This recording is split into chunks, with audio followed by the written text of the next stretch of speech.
Okay. It was a brother that I know. One of my brothers' name, another Muslim brother named Page Hill was talking about C.T. Woody.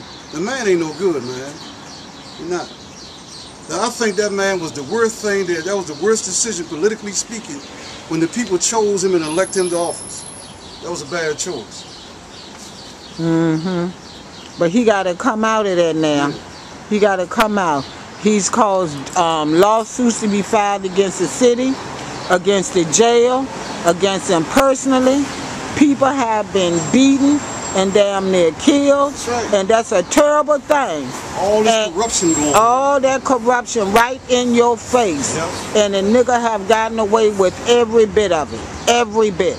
That's what you're talking about. Where you see a place where deputies jump on the inmate, beat the hell out of them, but yet they're not prosecuted. That's right, like the nigga beat me in front of all them people. But their day is coming. Their day is coming. And it comes soon. Their day comes soon. They think it's a joke. But the joke is going to be on them. And they being led by corrupt so-called pastor, child molester. And I can say this because I say it again. Dwight Jones, you dated my girlfriend in high school. You was a married man. You was a grown man. You had a family. And you got Gloria Jean Clark, I'm sorry, pregnant. Right. I mean, it's pitiful, man. You know, how could a city like this, as small as it is, but it's a lot of corruption now. Yes. And they hide behind, you heard that saying, throw the brick and hide your hand. They'll take the other people and push them to the front. They ain't gonna come to the front.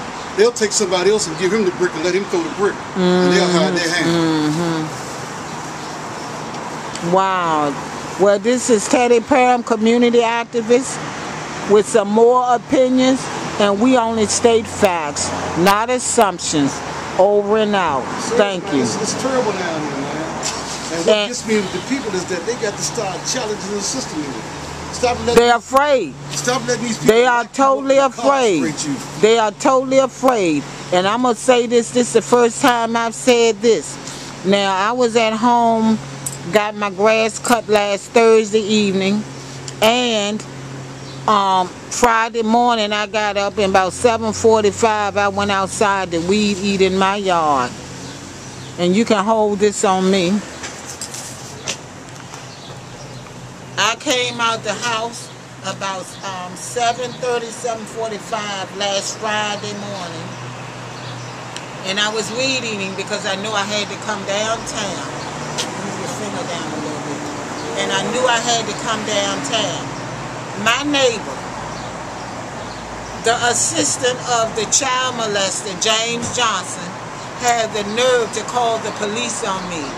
Now these things stay up all night doing drugs, partying, loud music, molesting children, and what they did was call the police on me.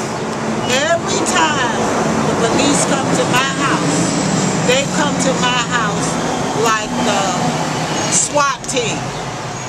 There'd be 4 and 5 cars. I'm out there with the weed eater, working in my own yard, past 7 o'clock a.m. when this policeman walked up on me. I saw him park in front of the house. That's why I was in front of the house. And he says to me, "Miss, your neighbor have called the police saying that you were out here too early weed eating." And I said to him, "Officer, it's after 7 a.m. I did not start weed eating in my yard until 7:45.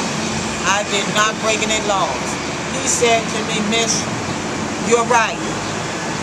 I see that it is almost 8 o'clock and you didn't break any laws. But we still had to come because your neighbor called." Now, I want to say this. What kind of dispatcher would send 5 vehicles, 1 police wagon, 4 police cars over to my house, and it haven't been the first time for me weed eating in my own yard? Now these niggas stay up all night and party and do unmentionable things, but I'm in my own yard, minding my own business, when they send them around there to arrest me. Well, But that's one of the guys said to me, bitch, I'm going to break into your house. cold See, harassment. he has broken into almost everybody's house around there. He has broken into almost everybody's house. All my seniors been houses been broken into 2 and 3 times. And he riding a truck. Look at me with the camera. Look at me on the camera. He has came into my house, into my neighbor's houses, all them elderly, and broken on them old people, 80 and 90 years old. He uses a truck with dead decals that been dead on the license plate for the last 3 years. He got driving a truck with no decal in the window. He's glued the leaves up in the front where the decal is supposed to be. The police know about this. This nigga live at 3121 4th Avenue. But the police let him continuously ride that truck all up and down the alleys at night, stealing off of people's property. And I said to 2 police women when they had come to one of my neighbor's houses that needed medical assistance, I'm like, this guy in this truck over here, and the decals on the license plate are dead. He don't have an inspection sticker in the window. And you know, they looked at me and said, we got to go. They are not there to help the people. They are there. A lot of them are getting paid. A lot of them are doing illegal things. Right. And I bind you out in the name of Jesus. And I hope you crash and burn. And I hope the same thing that you have subjected me and other citizens to may it come back on you fourfold. May all that belong to you and yours be wiped from the face of this earth. I am not afraid. There was one black policewoman that always harassed me. I don't know her name. She looked like a man, short hair. Yeah. She was one of them that illegally came up into my house. So we got a lot of demons. And like I enjoyed watching the, what was it? The Irish. What was it when you wear the green? St. Patrick's Day. Yeah, St. Patrick. I loved it when I saw that white boy get that policeman on the ground and choke the hell out of that policeman. I was rooting for that boy. I've always believed in what was right. I've always believed in the police. But now I know how dirty they are. Right. And I say, choke on, white boy, choke on. You should have choked the hell out of him. And his sister fighting like old bitch, like she hadn't had no training, and her partner was going to get her killed. So that's a terrible, terrible thing. Yeah. So I thank you. Teddy Perm over and out. And I want you to know, after last Friday, my neighbor still called the police on me again. And this time, 2 police cars came. And no paddy wagon, but they soon left. How can you dial 911 on somebody that haven't done anything? But when we call the police for somebody that broke in on all of these neighbors, they don't respond.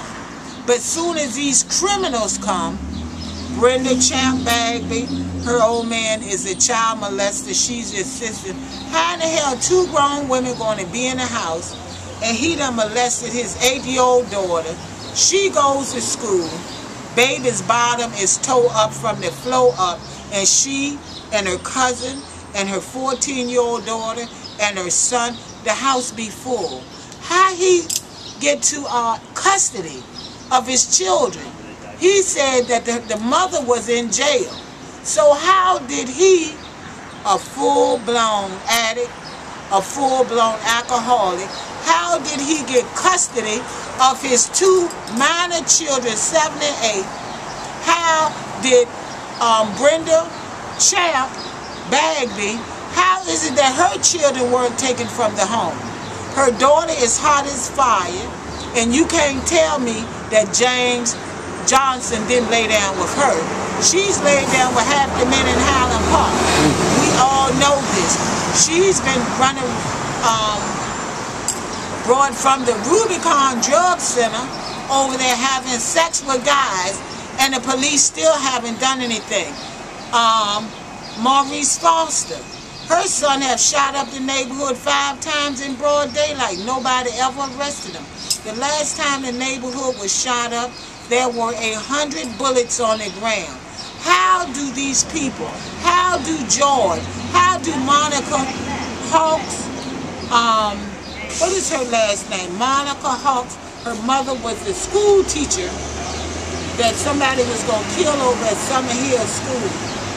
Monica Hawks. Her son Cameron is in the jail right now. That's a terrible thing. These criminals can call in on me illegally, and they have done absolutely nothing in the neighborhood but lie, cheat, and steal with their felonious asses. And the police won't do a thing to them, but they be ready to lock me up. That's called harassment. That's harassment.